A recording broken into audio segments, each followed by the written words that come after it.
Boa noite a todos.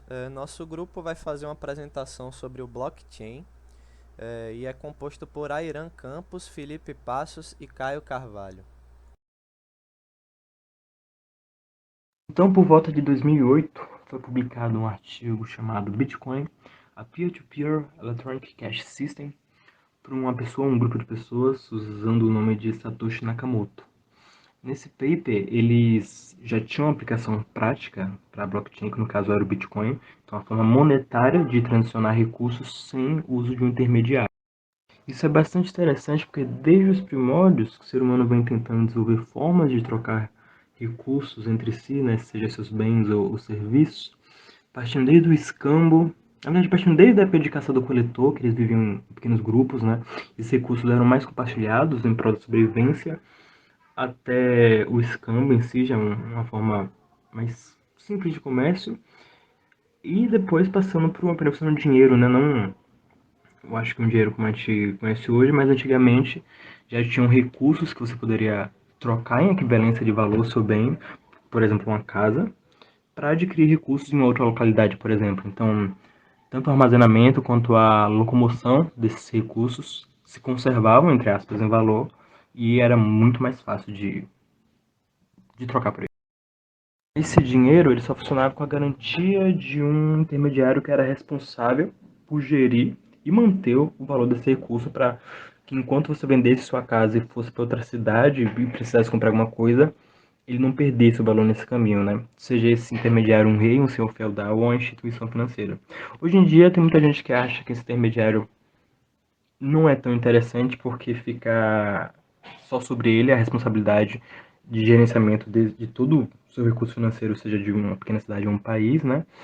Então, no caso desse artigo, a criptomoeda, as blockchains, a gente não sabe ainda se vai ser positivo ou negativo, mas pode. É um recurso muito interessante de ser explorado nesse aspecto, né? Porque você eliminando esse intermediário que vem sendo presente desde a existência da economia humana, pode gerar muitas coisas novas, sejam positivas ou negativas. Bom, uma função hash ela recebe como entrada uma string de tamanho variável, né, podendo conter números ou caracteres, e transforma ela em uma string de tamanho fixo. Ela funciona como uma criptografia de via única, né, transformando os dados em uma string criptografada, embora seja virtualmente impossível a gente descriptografar o valor hash de volta à string original. Em outras palavras, a gente pode dizer que a função hash ela tem a característica de ser irreversível, né? E aí, quando duas strings diferentes possuem o mesmo valor hash, a gente diz que ocorreu uma colisão hash, né? A gente sabe que as strings ela podem ter tamanhos arbitrariamente grandes e os valores hash eles estão limitados a tamanhos fixos. Essas colisões elas devem existir, né? Porém, elas são extremamente raras em boas funções hash. É importante também a gente perceber que se só um caractere dessa informação original for alterado ou removido, vai mudar completamente o código hash que é obtido, né, a partir dessa string. E aí, essas duas características que a gente citou agora, elas permitem que as funções hash elas tenham diversas aplicações na segurança da rede, né? Como, por exemplo, a verificação de integridade de arquivos através do uso do checksum, né? E aí isso pode ser feito através da comparação do valor hash do arquivo original, né, com o arquivo obtido, uma vez que dois arquivos idênticos eles sempre produzirão o mesmo valor hash, né? E isso ainda é mais eficiente, né, do que comparar os dois arquivos diretamente. E a imagem abaixo ela mostra como a verificação de senha, né, é feita através das funções hash. Por exemplo, quando o usuário cadastra uma senha, né, em um website seguro, só o valor hash dessa senha digitada é salva no banco de dados. E aí essas senhas não são suscetíveis a ataques externos, né? Uma vez que você não pode calcular a senha original a partir do valor hash. E aí no momento do login basta verificar se o hash obtido é idêntico ao salvo no banco, né? E aí por último, a aplicação na blockchain, né? Um registro, a gente sabe que o registro da blockchain ele pode armazenar informações muito valiosas e aí eles devem estar protegidos, né, de serem modificados por invasores. E ele também os registros eles também são transmitidos em uma rede de computadores não confiáveis. E por conta disso as funções hash elas são bem empregadas, né, no blockchain, por conta dessa proteção de integridade também de arquivos que a gente falou anteriormente, né? A gente vai investigar isso mais à frente aí na apresentação. Agora falando um pouquinho a respeito das estruturas da blockchain, né? A blockchain é uma cadeia de blocos. Esse bloco, o bloco Gênesis, ele vai ter um conjunto de informações, no caso do Bitcoin, um conjunto de transações registradas, né? Essas informações elas vão ser criptografadas e a partir daí é calculado um valor hash para aquele bloco. A partir do segundo bloco, além dessas informações, eles vão usar o hash do bloco anterior para calcular esse hash seguinte. E esse encadeamento de hash ele vai sendo feito, né, até infinito. É muito importante para a integridade da cadeia, porque qualquer pessoa que tente alterar ou inserir um bloco, ela vai precisar recriar toda a cadeia, porque esses hashes são únicos e eles só são gerados a partir da informação toda prontinha sem modificação do bloco anterior. Então qualquer coisinha que for inserida vai haver um estranhamento, porque o bloco da frente ele tem uma identificação para o bloco anterior e possivelmente vai ser eliminada essa alteração.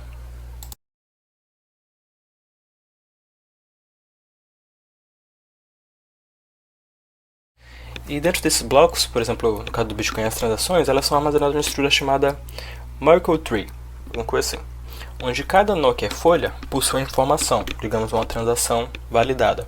E cada nó que não é folha possui um hash calculado a partir do seu nó filho. Ele vai fazendo isso até chegar na raiz. Dessa forma, o hash da raiz ela tem que ser um produto do hash de toda a sub-árvore embaixo dela, onde qualquer alteração feita em qualquer informação desses nó folhas vai influenciar no hash final da raiz, fazendo com que pela rede, para que os nós da rede que vão validar, né, as transações, porque tem tipo de validação de transação de bloco, para validar as transações, eles só precisam do hash da raiz da estrutura da árvore, não precisa passar todas as informações. Isso acaba sendo mais eficiente e economiza muito mais tráfego, porque você só vai passar esse valor ao invés do dado bruto. As topologias de rede, elas definem como é que uma rede, né, ou no caso uma blockchain, ela se organiza, né, e como é gerenciada. E a gente vai explorar as topologias fundamentais, né, a seguir. Na rede centralizada, o processamento e armazenamento das informações são feitos em múltiplos nós simultaneamente, né, ao invés de confiar em um único servidor para isso. Essa é a topologia mais comum para redes blockchain e é considerada também a mais segura, né? Apesar do fato da carga de trabalho ser compartilhada entre os nós, ainda pode ter uma hierarquia, né? Como é o caso do Bitcoin, que a gente vai falar mais à frente. Mas essa topologia ela é dita descentralizada por conta do fato de que o consenso ele é atingido consultando outros nós similares, né, na rede, ao invés de ser controlado por uma entidade central. E aí esse tipo de rede ele tem a característica de ser resiliente a ataques, né? Porque se um único nó for comprometido, a rede continua operante. E além disso, essas redes descentralizadas elas se tornam mais robustas e seguras, né, com o aumento de nós. Já em uma rede centralizada, existe um único nó servidor que lida com a maior parte do processamento e o armazenamento de dados, né? E essa topologia ela é rara, né, para redes blockchain, porque a tecnologia ela foi introduzida como essencialmente descentralizada, né, no white paper do Bitcoin. Apesar disso, é possível que uma blockchain tenha uma natureza centralizada se existir ali um único nó responsável pela atualização dos registros ou pela determinação do consenso, né, nas transações. E aí esse tipo de topologia ele traz algumas das vantagens, das mesmas vantagens, né, das blockchains descentralizadas. Por exemplo, a transparência, né, nas transações ela ainda é garantida, porque todas as transações são públicas para todos os nós da rede ainda. E o funcionamento da blockchain ele também permite que um backup dos dados seja facilmente realizado no nó central, uma vez que os demais nós eles possuem as informações, né, dos registros da blockchain. E aí essa centralização ela pode ser ideal para empresas e organizações que queiram manter algum nível de controle, né, sobre a rede, decidindo, por exemplo, quais transações têm a permissão de serem efetuadas ou quais usuários podem entrar na rede, né? Certo. Agora para finalidade e consenso. Bom, o que é a finalidade em termos de uma blockchain? A finalidade é a característica que uma informação tem de estar gravada na blockchain de forma permanente ou não. Ou não. Ou seja, uma informação atinge a finalidade se ela está permanentemente gravada naquela blockchain, ela ficou permanente dentro dela. Consenso, por sua vez, é simplesmente a definição dos usuários terem ou não atingido o consenso de uma transação ser válida ou não. Então, a depender de como a gente obtém um consenso, nós teremos dois tipos de finalidade. A finalidade não determinística é quando o consenso não é atingido de uma vez só. O consenso é atingido ao longo do tempo.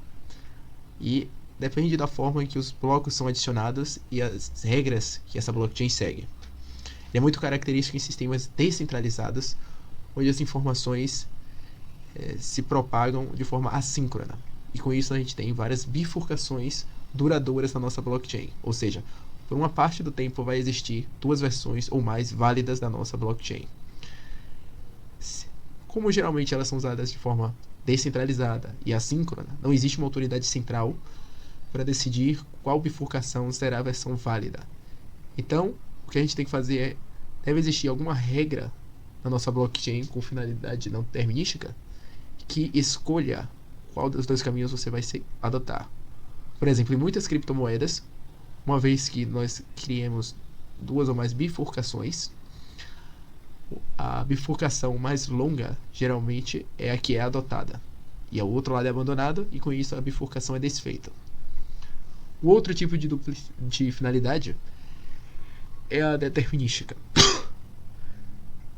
Uma blockchain de finalidade determinística, o que a gente vai ter é que o consenso é atingido de forma quase que instantânea. Ou seja, assim que uma nova transação é feita, o consenso é atingido de forma rápida.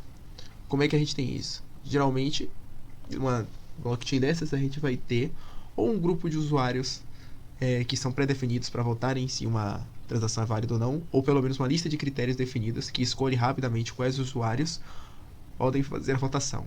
E depois, ou por maioria simples, ou usando o princípio de Lamport, esses usuários vão votar se aquela transação é válida ou não. Então, quaisquer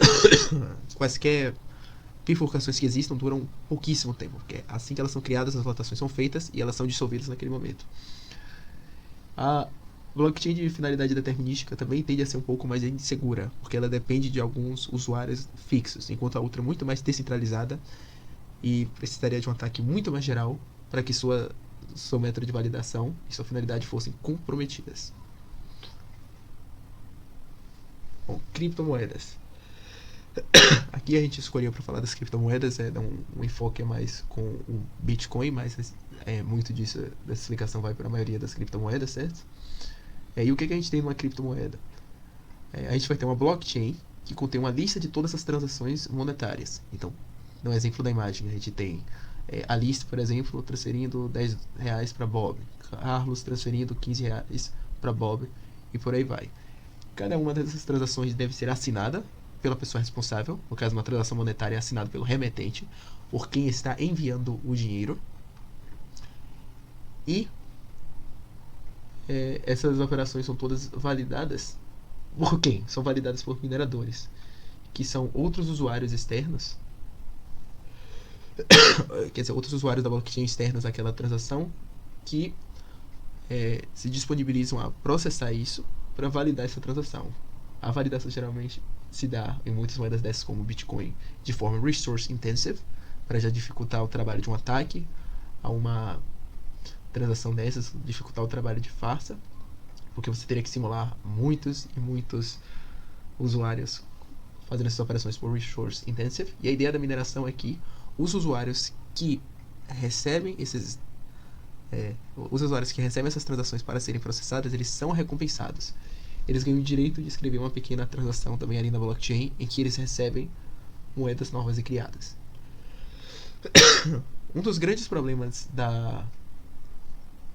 das criptomoedas, recentemente, também vem sendo a grande cota de CO2 que elas vêm gerando. Por quê? Porque muitas têm no seu processo de validação várias tarefas que são resource intensive. Então, o gasto de eletricidade das redes que processam essas criptomoedas vem sendo cada vez mais pesado, e como muitas redes são movidas a energia termoelétrica, o impacto ambiental disso está sendo um pouco grande. E a gente também tem um certo problema de lentidão, particularmente com moedas como o Bitcoin, que tem uma limitação severa em seu processamento. O Bitcoin, por exemplo, ele tem uma limitação de volta de 2.000 transações por bloco, que dá aí uma lentidão comparativa. Você só pode ter uma quantidade muito pequena de transações de uma vez só, então cada vez que você tenta transferir um valor em Bitcoin para alguém, essa transação é colocada numa fila, E pode demorar muito para que a sua transação seja executada, às vezes até mais de um dia, por exemplo.